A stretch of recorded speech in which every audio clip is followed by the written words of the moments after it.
Well, I'm very thrilled and honored to receive it. Obviously, having your peers select you for the award is phenomenal and very appreciated. Well, I came here from Bell Laboratories, where I've been working on photonics for telecommunications, and the initial research here was on broadening that, using photonics for other applications, sensing and short pulse generation, more science applications.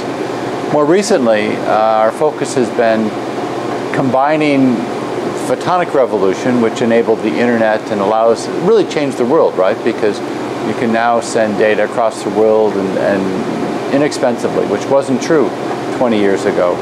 But combining that revolution with the whole computer revolution and the fact that CMOS exists and you can make incredible amounts of integration, billions of transistors on a chip.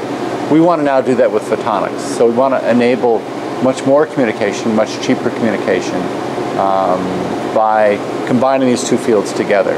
And so that's been the focus for the last 10 years. We started the Institute for Energy Efficiency about 6 years ago, and the goal was to solve the energy crisis we have, not by coming up with new ways of generating energy or power, but rather by using less energy.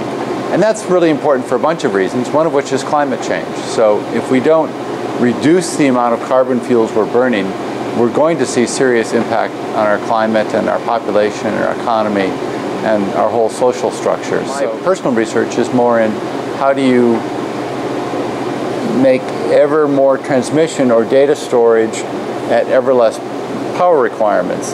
And so in the last 30 years, we've reduced the amount of power required to send a bit of data by a factor of 1,000. And the issue now is, how do we continue that? And my personal belief is the way we do that is by increased levels of integration. 10 years, you'll have more than an order of magnitude more data storage and data communication. And so we need to make our communication systems more than 10 times more efficient over that time frame. When we all had our laptop computers and power-hungry desktop computers and every building had a data center, that's really inefficient. It's much more efficient to consolidate them in a few nationwide centers, and we all have very power-efficient, communication devices. Presently, things like iPhones and iPads and stuff, but in the future, more things like Google Glass and things that are even easier to communicate with and take even less power, right? The amount of energy required to transmit into your eyeball is much less than the amount of power required for some big display.